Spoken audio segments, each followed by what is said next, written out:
Hello and welcome to The Rest is Politics US and this third episode in our series on how Trump won the White House in 2016. Today we're going to take you on all of the ups and downs of the actual campaign trail. We're going to see how the race swung dramatically in Hillary's favor, back to Trump, back again to Hillary, back to Trump again, how they both said and did things that caused the polls to change. So Anthony, we are in August of 2016. Donald Trump is the candidate. He's received the nomination at the Republican National Convention. Hillary Clinton is the candidate. She has received the nomination at the Democratic National Convention in Philadelphia, as we mentioned in the last episode. And at this point, in early August of 2016, Hillary Clinton is substantially ahead of Donald Trump in the polls. A CNN poll at the time had her at 52% and him at 43%. For all of us watching, it still looked like Trump's campaign was struggling. There was this sense of kind of haphazardness. The speeches were rambling, not on message. He had insulted a Gold Star military family from the Democratic National Convention who had criticized him. There were rumors swirling that the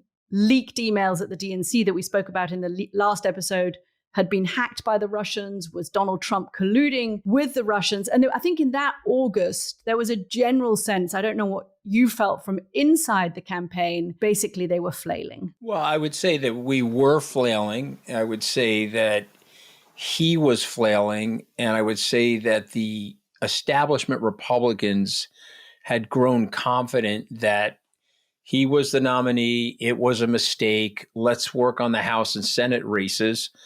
I was out in Southampton. They thought it was a mistake. They thought it was wrong to have him at the top of the ticket. They did. It was so now August. I'll just set the scene for you. I'm at an oceanfront estate in Southampton. This is sort of a ritzy place that people go from New York, professionals, and they come in summer in Southampton. And I was at an oceanfront estate, and Mitch McConnell was there. And it was right after the convention. Trump had these dismal poll numbers. And he gave a speech and basically said, we're going to lose the election, but let's focus on the House and Senate. And he was very dismissive of Donald Trump during that speech. And I walked out of there with the conventional wisdom. I'd like to pretend that I'm not conventional, but I was very conventional. Me too. I was very conventional at that point. I walked out and said, this guy's losing. I remember calling Jared Kushner as I was going back to my home and saying, Donald Trump's son-in-law. Yeah, Donald Trump's son-in-law. I said, hey, these guys don't think he's going to win, and obviously he's way down in the polls. And then Jared said to me, well, we're going to shake things up. We're going to mix up some things. But if you were establishment Republican, if you were middle of the road Republican, you were like, okay, he's losing. I'm well positioned. Just to talk from personal ambition. It's sort of a disgusting part of my personality, but I'll just share it with you.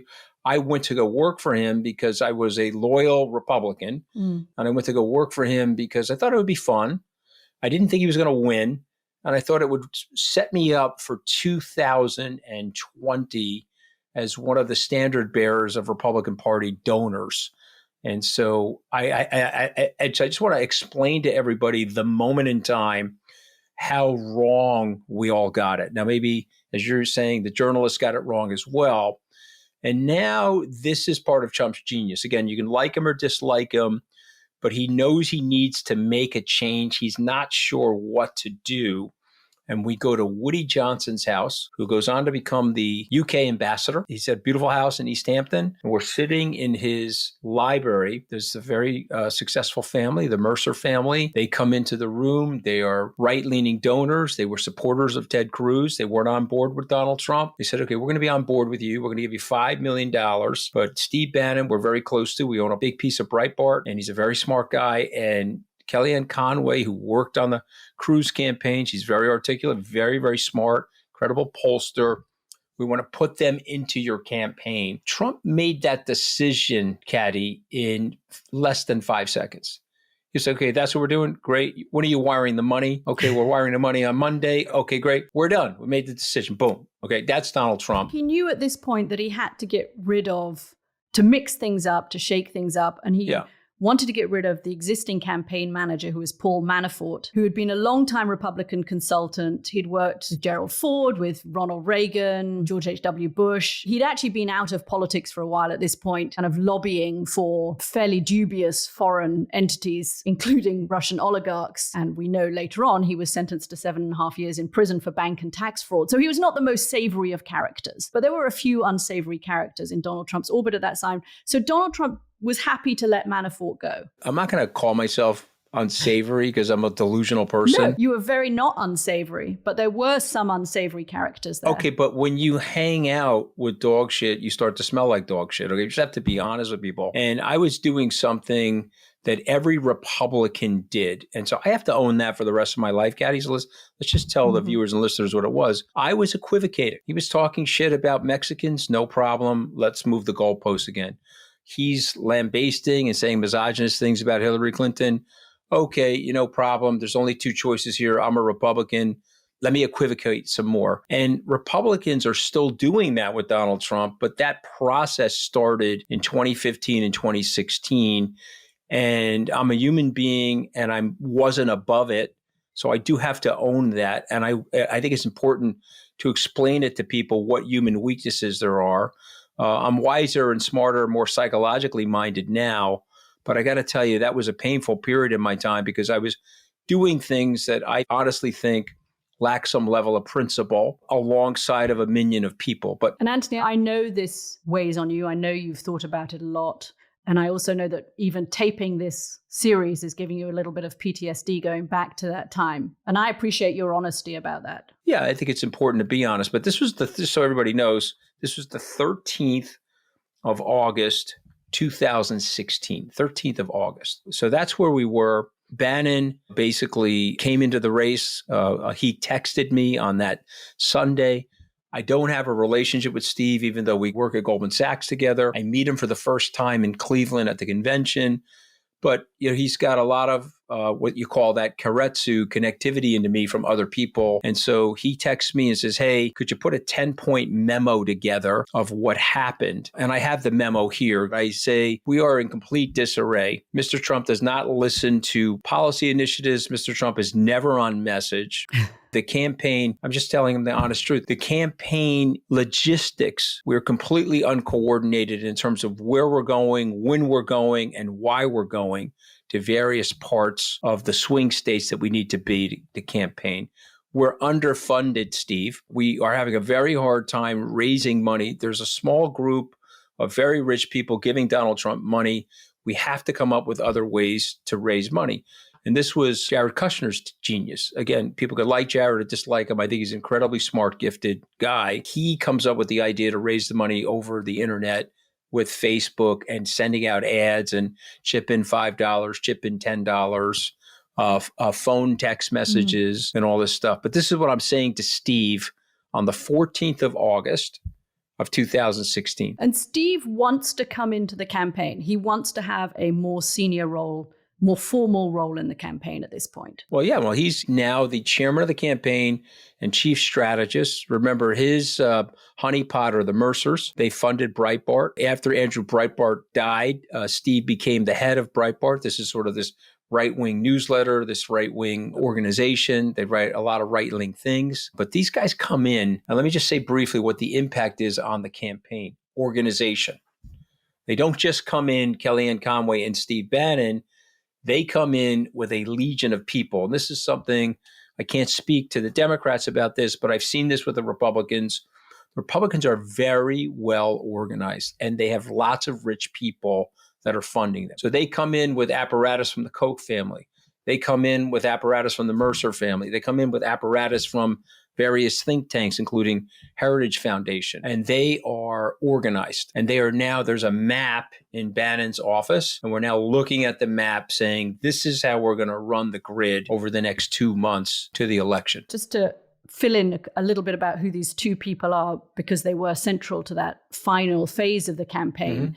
Kellyanne Conway announced on the 17th of August as the campaign manager, which basically means she's running the campaign, although, as we all know, really there was only one person running the campaign, and that was Donald Trump. She'd been trained as a lawyer. She had become quite well known as a pollster and a political analyst on kind of right-leaning television cable shows. She was known as kind of one of the pundits, as they were called back then, rather kind of dismissively. And she came into Trump's orbit because she lived in Trump Tower. So she kind of got to know Trump through that. And because Trump watched an awful lot of cable television, he used to see her on cable television, basically making a pitch to be on the campaign by defending him. So he brings her in as campaign manager. Steve Bannon, I always think of as the sort of intellectual cohesion around Trumpism at the time, that he was the guy who believed this through Breitbart News, this very right-leaning news outlet, very combative news outlet. He was very committed to this idea of fighting the establishment, of being anti-establishment. He kind of, even the way he looked, he was scruffy, kind of long, greasy hair, wore like T-shirts over. I mean, he was sort of a mess. I mean, he didn't look like somebody who was a natural campaign strategist for a Republican campaign. I mean, he looked the antithesis of your classic Republican strategist, which is also where he was intellectually. So these two people come in, and what do they manage to do at that point to kind of get Trump a little bit more on message? Well, they write. Steve Bannon is a great writer. And I've said this before. I think I said this on Rory and Alisher's podcast, but I'll say it here. Do you know why I believe in God, Katty? Because there's a lot of Europeans that they no longer believe in God, but I believe in God. Can I tell you why? Because Steve Bannon is articulate. Steve Bannon is charismatic. Steve Bannon is a brilliant writer, and he's very well read. But God made him so ugly to save the civilization from Steve Bannon. He's got that contemporary hobo look. He's got that post-alcoholic phase of bulbousness in his nose. And thank God for this, because if you hear Steve Bannon on the radio or you hear Steve Bannon on our podcast, he is incredibly articulate, and yes. He's writing. He articulates the case for Trump better than Trump articulates the case for Trump at this point. So let me give the Trumpism case, because I think this is very important for people to understand. Donald Trump is not a well-read guy. He has a feeling about where he wants to go. Steve Bannon articulated the feeling. And when Trump read the speeches, he's like, okay, this is my idea. I like it. This is where Trump got frustrated with Bannon, because Bannon used to go out to the journalists and say, I'm the hand. Trump is the puppet. Okay, he's a hand puppet. I'm the hand. And he would show the journalists, look at the speech I just wrote. That's exactly what he just said. And Trump used to get pissed off about it, but he needed Steve. So he tolerated it during the campaign. But this is an important thing. And I just want to share this with you because I know you'll appreciate this. He wants to roll the country back to the 1890s. In the 1890s, the United States had 97% of its manufacturing was consumed in the United States. He wants to wall off the country literally and figuratively from the rest of the world. He wants to disavow the David Ricardo principle of free trade, that we're all better off searching for lower costs. That's Steve Bannon. He hates globalization. He really hated globalization. Oh my God, does he hate globalization? When I was on the campaign and I introduced Donald Trump during the transition, transition committee, one of the chairs of the transition, I'm introducing Donald Trump to Klaus Schwab in Trump Tower. Bannon went crazy on it. Klaus Schwab, who runs the World Economic Forum in Davos, ultimate globalist. Yeah, and when Trump told me to go to the World Economic Forum, he was definitely going the year after. He couldn't go in 2017 because he had the inauguration, but go and represent me. Bannon went crazy. And I think that was my demise with Bannon. And obviously, Priebus hated me, but he was more like a howdy-doody Priebus. He was like, I used to call him, he was from Wisconsin. So I used to call him Kenosha Nostra. Like he was a mafia don, but he was all dressed up in this like Midwestern golly gee, while he had the machete and the machine gun and the flamethrower on him. He was like an Austin Powers villain with a smiling face, that sort of thing. But back to Bannon, this is very important. Bannon, whether people like it or not, he shape shifts the campaign. And now Trump is beating on message. You can like the message or dislike the message. And Trump is moving about the country more efficiently. And Trump is liking the campaign now. Trump is like, okay, there's a lot of people here doing stuff that I don't like to do. And there's a lot of people here thinking about stuff that I don't like to think about. And they're putting me in position in front of a microphone. And this is a lot of fun for me. And then he starts going wild on Twitter. Okay. And this is just something, I'll say it briefly. He is so fascinated with, we're in the plane. He takes out the phone with his fat fingers. He says something completely outrageous on Twitter. Turn on CNN. You want CNN, Mr. Trump? Yeah, okay. And so now we're turning on CNN on the satellite dish in the living room of the plane. Watch this. He presses the button. The tweet goes up to the satellite. 5 minutes later, Anderson Cooper is talking about the tweet on CNN. And Trump thought this was the greatest thing that ever happened, like he had invented something, and he was like looking at me saying, do you realize the millions of dollars of publicity that I'm getting off of this? Do you realize how effective this phone is with these tweets? He would misspell shit. We'd have to, okay, you probably, can we slow down and have somebody proofread the tweets before you send the tweets out? It was that sort of a thing. But he never got to 50%, Katty. But he got to enough to win the presidency the way it's run in the United States. So he's starting to read from the teleprompter, which keeps him more disciplined. He's flying around in a more strategic way. He's giving rallies in places that matter. The campaign is starting to feel more like a serious election campaign. And with Trump kind of getting more on message, let's take a quick look at Clinton, Hillary. Let's take a quick look at Hillary. Let me add one more point, then we'll go to Clinton. Kellyanne has negotiated and recruited advocates. Dave Bossie, Brian Lanza are putting advocates on CNBC, the BBC, CNN, MSNBC. Okay, I'm getting, Trump liked my television appearances. They gave me a list of places they wanted me to go during the day.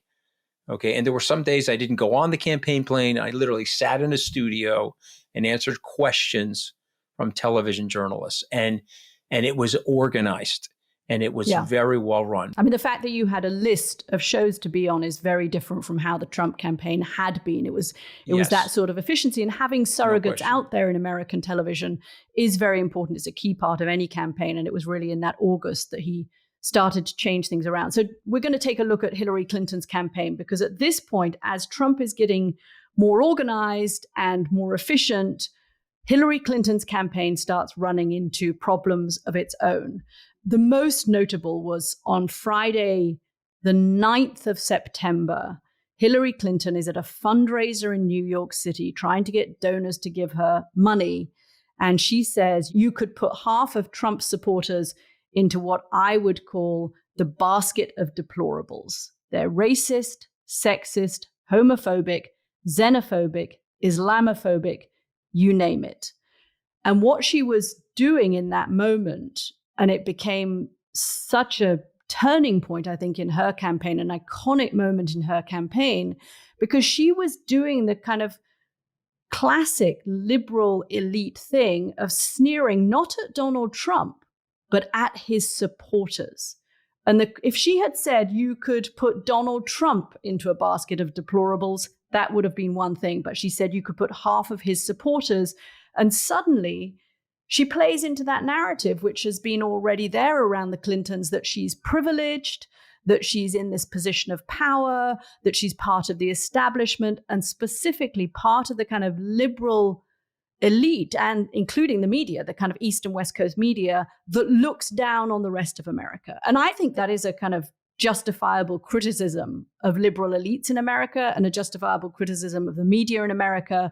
They don't know middle America. They don't have bureaus based in Kansas City. They're based in New York, and they think Kansas City is some backwater full of rednecks. And I think that moment, given particularly that she needed to win over some of those voters if she was going to win the election, felt like a massive own goal for her and was a turning point in her campaign.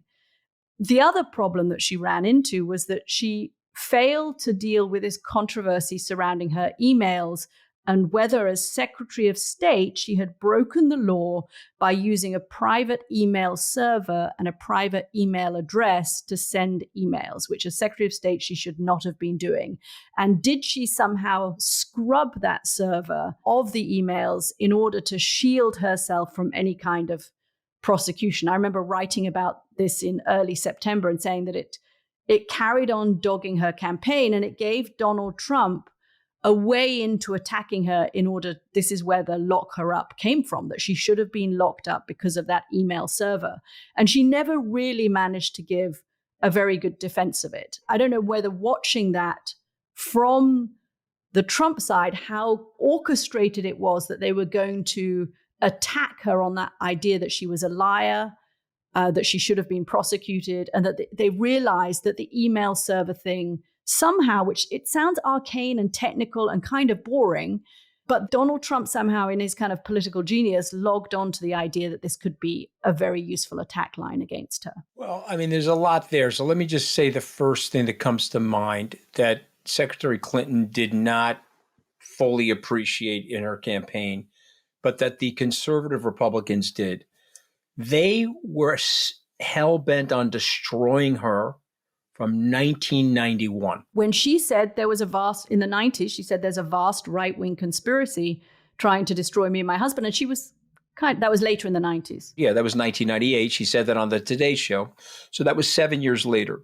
But in 1991, she comes on stage. She's a feminist. I think she goes to Wellesley and Yale Law School. And she's incredibly bright. She's incredibly put together. And she's a huge threat to the right-wing establishment. And they start going after her. Whitewater. President Clinton puts her in charge of the Clinton healthcare plan. They run ad after ad after ad despoiling her. So the right-wing hate mantra of Secretary Clinton, Mrs. Clinton, Hillary Clinton, however you want to describe her, is compounding over 25 years. And she doesn't understand that. Kellyanne Conway understands that. The people that wrote those checks to bash her understand that. They saw her coming as the first American female president in 1991, and they did everything they could through tropes and every other thing you can imagine to get people to hate her. Why is this analysis important? Because she trips on a tripwire that feeds that analysis and everything that you just said about liberal elitism. She's unplugged. She's finally relaxed. She's with a group of rich donors, and she actually says what she really thinks about America. And guess what? It fits the narrative of the 25 years of hate compounding and negative advertising on her. And it really hurts her, Katty K. It really hurts her. It knocks her down in a way that their campaign doesn't fully appreciate, because it reinforced all the tropes that the Republicans played on her for 25 years. Yeah, and we start to see that also reflected in the polling, where she starts to slip because of that. Then there was one other event around this time too. She, on September the 11th, the anniversary, of course, of the attack on America, she goes to New York and to the World Trade Center Memorial, and she collapses, whether she was dehydrated or whether she was sick.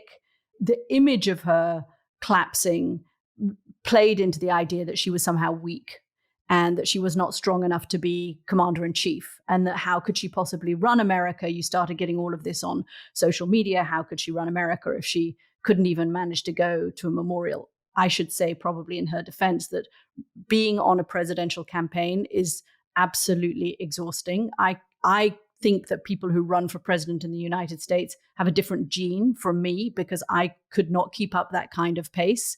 And she may have been a bit unwell. It was hot still, and she had that moment, but they really seize on that. And I think it compounds on the basket of deplorables. And I think that was another turning point in the campaign. We watched that in the media, having come off the basket of deplorables and then seeing her collapse on television, and thought, okay, she has a problem here.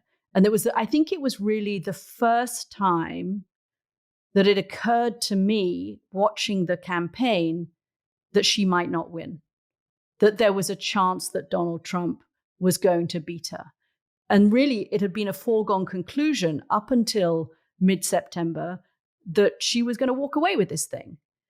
But the self-inflicted damage of the comment about deplorables and the unfortunate moment of her collapsing coming so close together made many of us, I think, start to think that her lead was going to slip away. And we saw it reflected in the polls, because she had been 4 or 5 points ahead, and a week later she was only a point or two ahead. So we saw him gaining on her. So it was the combination of his efficiency and these events surrounding her. And at that time, again, there's another swing, because Donald Trump, in contrast to Hillary Clinton, who collapses at the memorial, is flying around the country like a kind of whirling dervish, managing to hit every one of the swing states multiple times a day. I mean, the logistics of how he did that campaign, and I traveled on it briefly. I traveled on it for a few days and my head was spinning. I barely knew what state I was in. How did he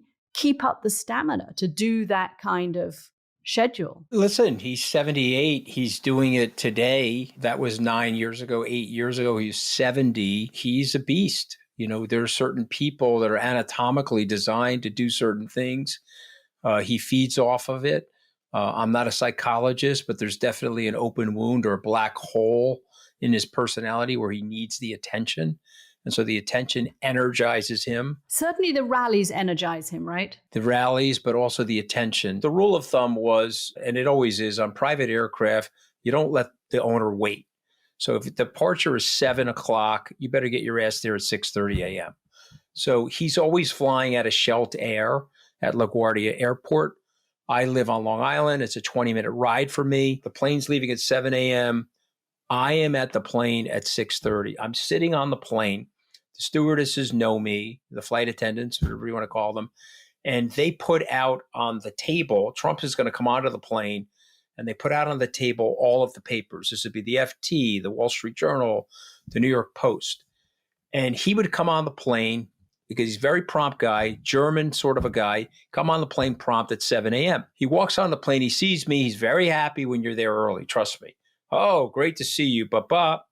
And then he sits down in his seat and he starts looking at the papers and he looks over at me. He says, you know, Anthony, take a look at this paper. Take a look at this paper, this broadsheet paper. You know, I was only on the top end of this broadsheet paper twice in my career. And every day I'm on the top of the fold of this broadsheet paper. Every day. Can you imagine? This is the greatest thing in the world, running for president. Look at the attention I'm getting. I remember looking at him like, wow, this is fucking crazy. Why would you even care about getting that kind of attention? But it's the attention that fuels him. It's the attention that keeps him going. Two things, attention That's how and money. He does it. Attention and money. He needs the attention. He wants people. There's pain in this man's soul. His father probably kicked him in the ass too many times, sent him to military school, and he needs validation. Mm-hmm. And he's searching for social accreditation and validation. You know, Katty K, you're a snobby Brit. You don't like me. Well, let me show you what I'm going to do. I don't think you're a snobby Brit, by the way. I'm just telling you it's the manifestation in his own mind. Yeah, I'm channeling Trump, okay? I think you're delightful. I don't think you're a snobby Brit, but this is Trump. Okay, you look down on me. You peer down on me from your nose. Well, I'm going to go be the American president and shove myself in your face for the next 4 years. He was rejected from a golf club out here on Long Island, a golf club, I might add, that probably the closest I could get to it is landscaping the goddamn place. Okay, they would never let me anywhere near it. Okay, but this guy gets rejected. He gets upset. So he builds 18 golf courses. Right. That's Donald Trump. So this energy that we're talking about, because you seem pretty happy in your life, okay? You don't need to be this upset about everything and just driven to show up everywhere. But I want to contrast it just quickly because we're talking about Hillary Clinton. We're mapping her. Okay, where are we going today? Well, we're going to Wisconsin. We're going to be in Michigan. We're going to fly to New Hampshire. Then we're going back to LaGuardia. And he really would do that many stops in one day. 100%. He would do three rallies in one day. I could show you the grid. Okay, and then where's she going? No place. Nowhere. Where's she going? Is she going to Wisconsin? No. Is she going to Pennsylvania? No. Why are they doing this? What are they doing? So it was either a health issue for her. It was either complacency and cockiness on the campaign. It was either they really believed the blue wall, or maybe she thought she was Joe Biden. Maybe she thought she had Joe Biden's blue-collar presence in those areas. After the deplorable speech, the fact that she's not moving around the country to repair that, we found astonishing on our side. From the press's point of view, let me describe what it was like going to a Donald Trump rally, and then you can describe the logistics of getting to one of those rallies. I went to many of them, and you would turn up a good hour or so before Donald Trump was going to get there, and the lines would be sometimes a mile long. Yeah. Maybe even 2 miles long. I mean, and we would walk down the line asking people, why are you going to this rally? And they were just giddy with excitement. This was like going to a rock concert. This was better than Mick Jagger. They would stand in the sun 4 hours waiting to see Donald Trump. And then you get put into this, and we would chat, and they would all be delightful.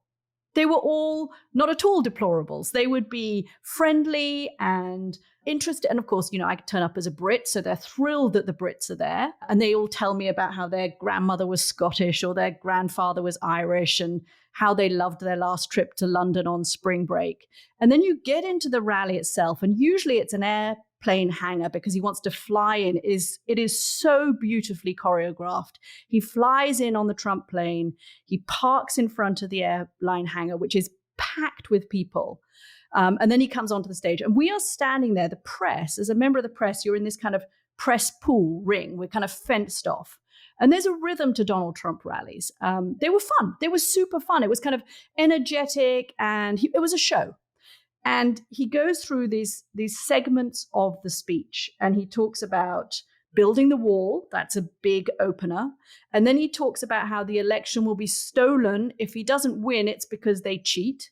And then he turns to the press, and he singles us out in our press pool, and he gets the crowd to turn around and boo and shout at the press. And the idea is that the press are cheating on him. They're not covering him fairly. He singles out individual members of the press. A friend of mine, Katie Tur, who works for NBC News, had to have security after those rallies because he would single her out by name. And what was interesting about that moment is I remember at one of the rallies, as they are turning, I mean, it's like kind of a lynch mob. It was slightly scary because you didn't know where this crowd that was so revved up was going to go. And they were sort of being given license. And you knew that people did get beaten up, and Donald Trump had encouraged it at rallies for people to be beaten up. And I'm standing in this press pool, and these delightful couple in Florida who I'd been talking to about their spring break in London just half an hour beforehand look at me as they are sort of yelling at the press, and they kind of mouth to me, "Don't worry, we don't mean you. We really like you." And it was this kind of weird disconnect between what a mob does, what a crowd does, and how they were as individual people. Because they were sort of, and I went up and spoke to them afterwards, and I said, what did you feel when they were, and they said, "Oh, well, it's not about you. We really like you. You're great." It was, but they had been caught up in that moment. And the rallies had a sort of that was a dark side to those rallies, but I could also see how incredibly effective they were for him. The staging of them, his energy, the way he revved up the crowd, the way he created this sense of community amongst Trump supporters, that we are all in this together and we are against something. We are a tribe that is fighting somebody else. And that felt to me very significant. And she wasn't doing it, as you say, and for him it was so important. But you tell us what it was like from your point of view as you fly in, because I always wondered what it was like being on the other side of the podium. Before I get there, I just have to ask you this question, if you don't mind. Is Donald Trump entertaining? I think he was kind of entertaining. Yeah, he was a showman. I thought the rallies were sort of fun. They were sort of like a medieval fair. People would be passing out food and hats and swag and singing songs, and the music was loud. And he knew how to command that. He had them in the palm of his hand, which I don't think he does, by the way, in this campaign, because he goes on too long. But in that campaign, he got it. He nailed it. So I just sent you some photos of backstage at some of these events and some pictures of all of us jokers on the Trump plane. And so you're asking what it was like backstage. Well, the first thing that changed with Bannon and with Kellyanne was they always had hoity-toity people backstage with Donald Trump. And so what do I mean by that? If we went to Michigan, They found the best Republican mayor, the best Republican councilman. There may have been a billionaire or a centimillionaire in the area that was a Republican. Would you like to meet Donald Trump before he goes on stage, right? So this was the Mick Jagger backstage pass before the rock concert. They did an incredible job of that. And that was great for Trump because if you think I'm a name dropper, there's nobody like Trump, okay? He loves that, okay?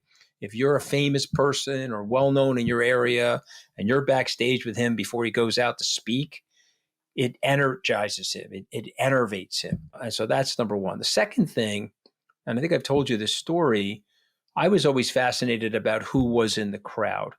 And again, this story does not reflect well on me, but I'll share it with you. The Secret Service always gave me a day pin. The first time I had a day pin on, I didn't know what it was. And so for viewers and listeners, they give you a day pin for your lapel. And I said to the service agent, I said, sir, what is that for? Well, if the shooting starts, we know you're with us. We won't shoot at you. I was like going like this with my lapel. I'd be like, Jesus Christ. All right. So I took the pin off and I put it in my pocket and I crossed the security perimeter and I went into the first rally. And I said to people, sir, why are you here? Or sir, why are you there? And I'm going to give you the composite. My first rally was in New Mexico. This 35-year-old gentleman said to me, I'm working at a factory. The factory closed down. My dad worked there for 30 years. He's got a pension. He's okay. I was only there for 12 years. So I'm working at Domino's, the pizzeria. I'm making delivery at night. And I'm working at Lowe's, the home improvement store in the middle of the country, New Mexico, during the day. So I've got two jobs. I'm down 60% on my income. By the way, Anthony, you think you're in New Mexico? You're not in New Mexico. New Mexico, that would be Mexico. And we lost 65,000 factories as a result of signing the NAFTA deal in 1993. And the factories left and these people were getting decimated, losing their jobs. I'm here because Mr. Trump is going to bring the jobs back. This is what this man said to me. And I walked onto the campaign plane afterwards, and Trump looked at me. He said, "What did you think of my first rally?" And we were flying on to California. And I had already downloaded my dad's wages from his union. And I said to Mr. Trump, I said, my dad's 1976 wages compared to the same union, same job, 2016, they're down 27.5% in real spending. So the Scaramucci's that lived in a small little middle-class house, blue-collarish house, we're on the EBT line. We're getting support from the government. My father could have never afforded our family on the wage is now because of the lost real value of wages. And I looked at Mr. Trump and I said, you saw this. I didn't see it. And I'm embarrassed for myself because I grew up like this. We've taken aspirational working class families in the country and we've turned them into economically desperational. These are people that would have voted for Lyndon Johnson, Katty. They would have voted, their grandparents would have voted, or great-grandparents for Franklin Roosevelt. But now they're standing with Mr. Trump. They would have voted for Bill Clinton, too, in 1992. They would have. They would have voted for Bill Clinton. He understood them. They're now standing with Mr. Trump, and they're making a proclamation that the establishment Republicans and the establishment Democrats have left us out of the equation. We're no longer committed to the aspirational idea, right? I was working class aspirational. These people are now working class desperational. They can feel it. They need an avatar for their anger.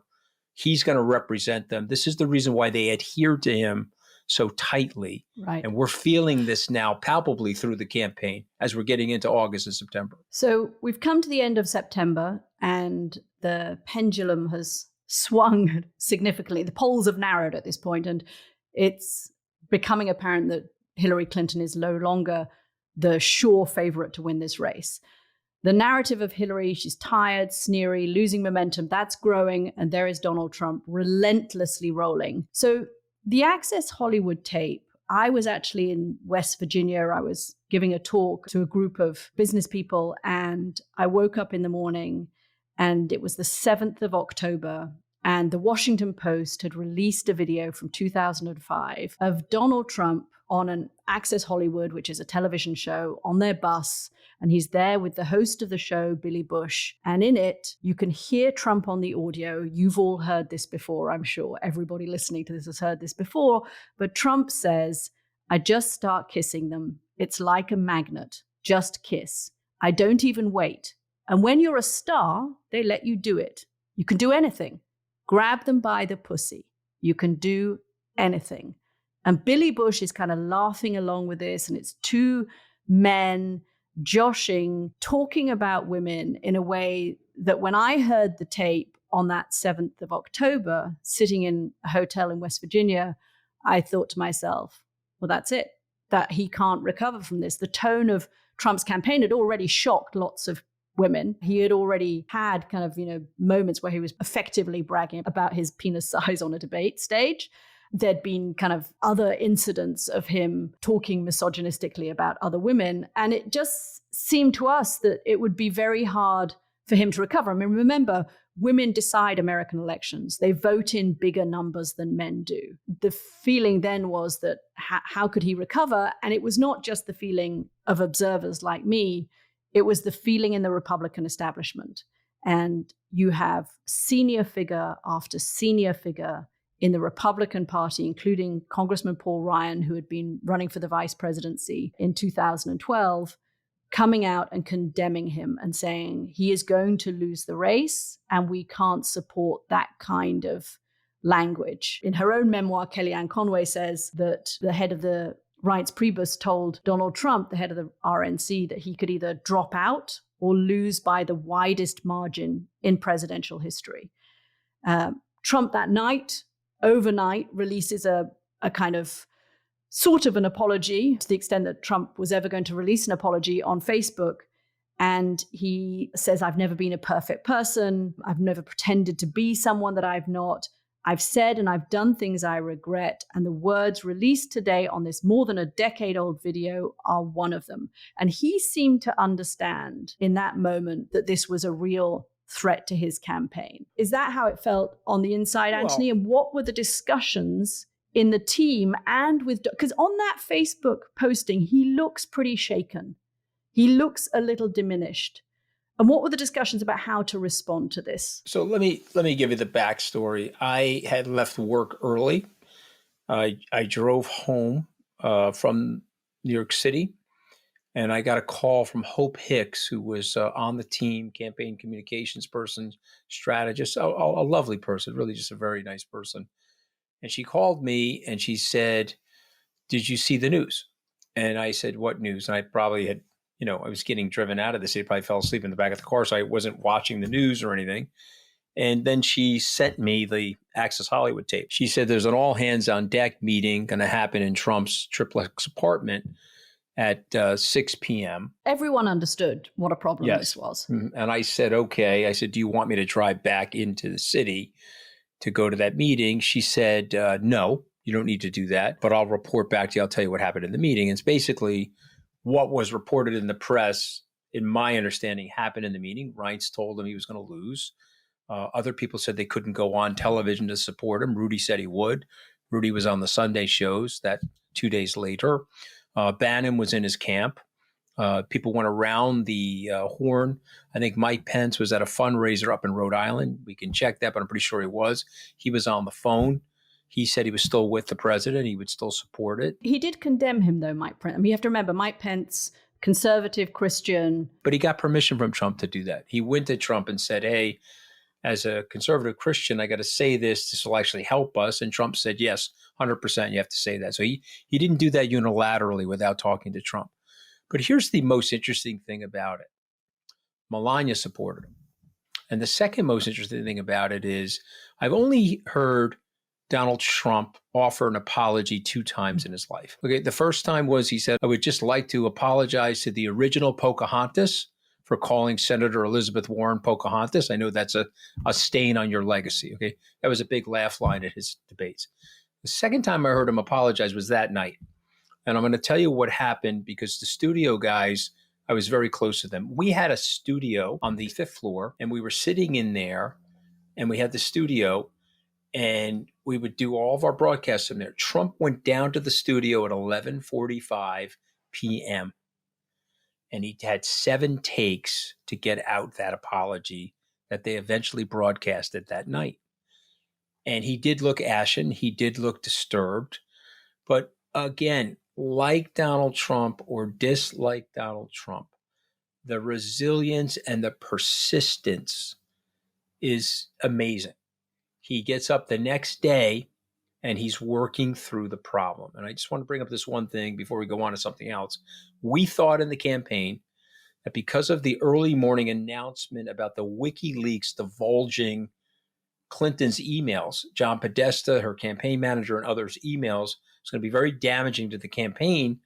They big-footed that news with the Access Hollywood tape. We always felt that their oppo guys, their opposition research guys, had the tape, and they were going to deploy that tape late October. So you knew they had the tape. You knew the Access Hollywood tape was out there. Let me rephrase it. We did not know what was out there. Trump always said, half jokingly, there's a lot of stuff that is on tape that he hopes stays in the vaults.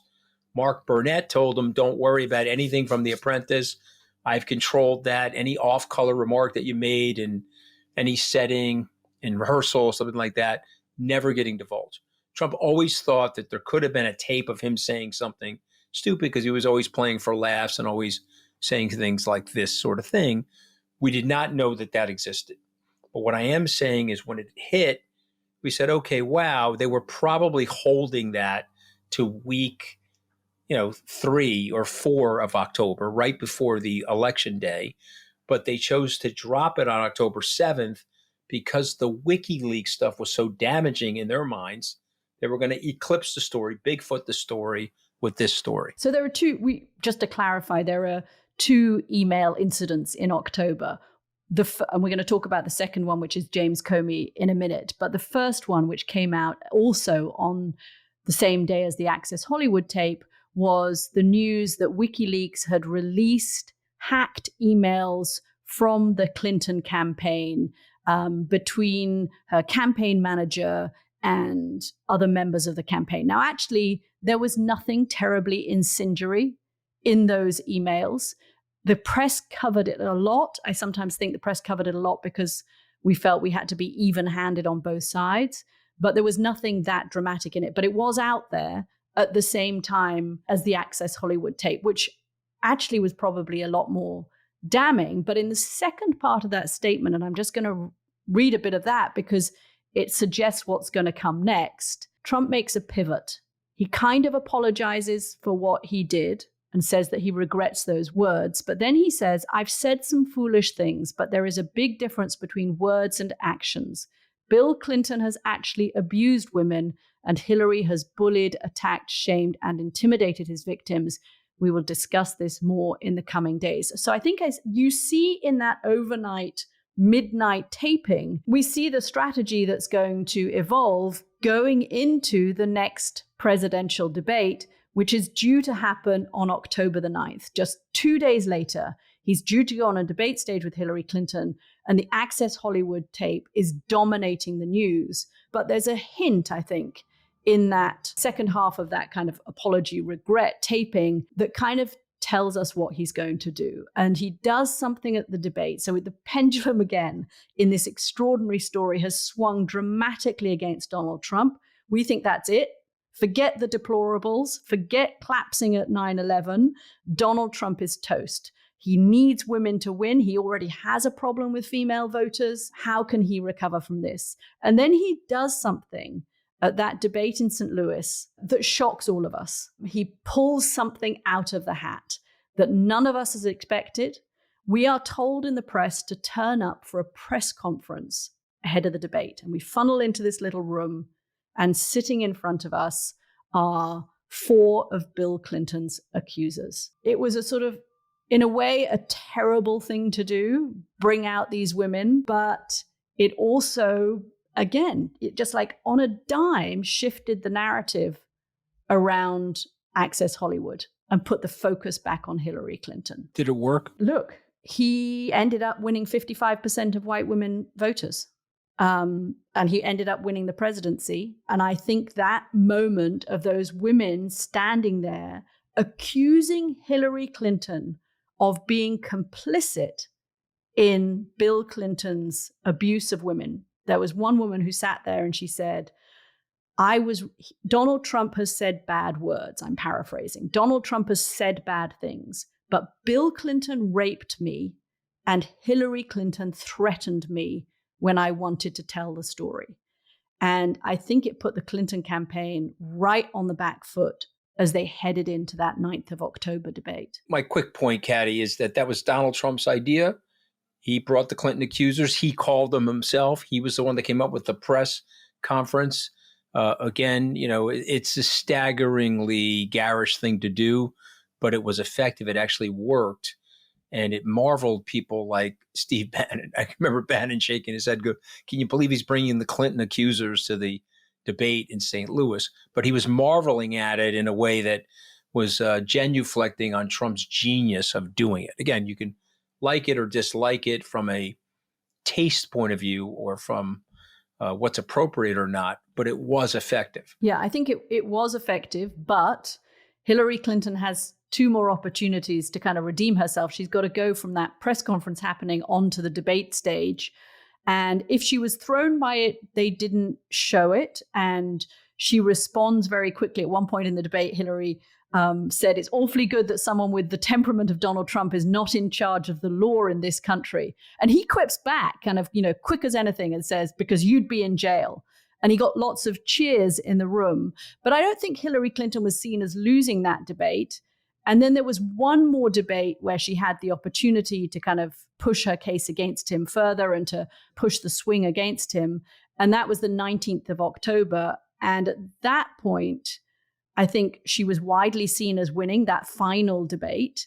And the poll numbers at that point are starting to swing back in her favor. We're at the end of October, and she has almost a 7-point lead against Donald Trump. So the Access Hollywood tape has damaged him. He hasn't quite managed to recover. And at this point, 2 weeks out from the campaign, it looks like it's back in Hillary Clinton's grasp and that she is going to win the election. But there is one more thing in this campaign that pushes the pendulum back in the other direction. And that is that on October the 28th, 11 days before the election, the director of the FBI, James Comey, sends a letter to Congress saying that he is reopening the case against Hillary Clinton of her email server. And he says the FBI has learned of the existence of emails that appear to be pertinent to the investigation, and therefore the case should be reopened. And that was seen as a huge problem for Hillary Clinton because it raised again the idea of her being somehow above the law or thinking she was above the law, of having lied about those emails and the email server, of taking her position for granted. And although there was no conclusion from James Comey, he wasn't saying we're finding her guilty. All he said was we are reopening the case. It did an enormous amount of damage to the Clinton campaign. And Trump loved this. He made such hay of it. He said, this is bigger than Watergate. It's this idea that there's some kind of scandal, something nefarious about Hillary Clinton. I've always wondered whether James Comey understood what he was doing that day. And he's been interviewed very many times on this. And he said he was just doing what his duty led him to do. They'd found these emails and they were going to reopen the case against Hillary Clinton.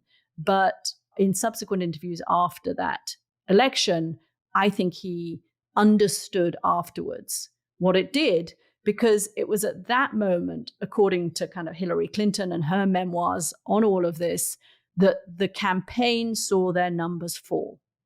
There's only 11 days before the election, and there was no time for her to recover. And she herself has said, if not for the dramatic intervention of the FBI director in the final days, we would have won the White House.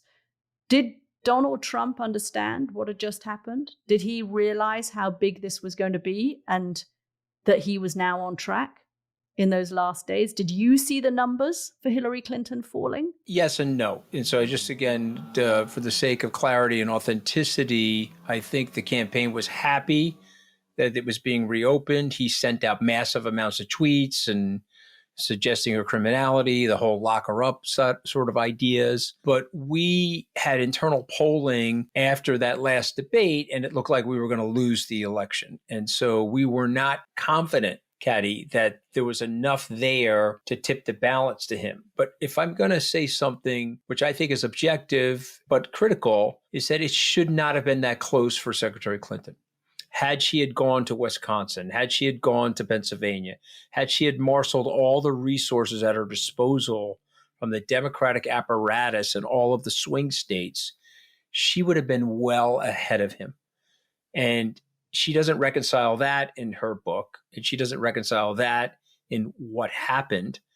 But the issue related to James Comey in our minds was a minor issue, positive for Trump. But what was more positive for Trump was her relative lack of activity in the last month of the campaign. And of course, she falls down at the 9/11 event. There's an anniversary event for 9/11. They're all there. She's not feeling well that day, and she collapses on her way into the van. And so we don't know if how sick she is or not. She's seen later in the day, I guess, at her daughter's apartment giving a interview that everything is fine, and that can happen to people, heat exhaustion, dehydration, whatever it might be. But we think it's something more than that on our side, because she's not out there. Now, maybe she's not going to be out there the way Donald Trump was in this prejudiced, energized sort of way, but we never could understand why she was not out there more. Yeah. And I think that was way more of a bigger deal than the Comey thing in our minds. She has always pointed to the Comey thing and said that's when they saw their numbers declining. In fact, post-election analysis suggests that she may have lost about 4 percentage points because of the James Comey letter, but it may also have only been about, less than that, 2 or 3 percentage points. But she only lost the election by 1 percentage point in those key swing states of Michigan, Pennsylvania, and Wisconsin. And it's hard to know, honestly, whether that was enough. So the loss was so slim in those states, perhaps anything could have shifted it. But I think you're right. The campaign didn't do enough to insulate itself against a possible setback of any kind by going out to those states. So we have got to the end of the campaign. Election day is looming. And in the final episode of this series, we're going to take a look at that fateful day and analyze this whole story that we've been discussing and what it meant for the United States. Why did Donald Trump win the 2016 election? That's next Monday on The Rest is Politics US. We hope that you will join us for the last episode of this series. But if you can't wait, you can sign up to our brand new membership club on therestispoliticsus.com to get access to the final episode right now, ad-free, and find out why Donald Trump won the 2016 election. Well, thank you, Katty, and we'll see you guys soon. But please sign up. We're going to have a lot of fun gems in our subscription program.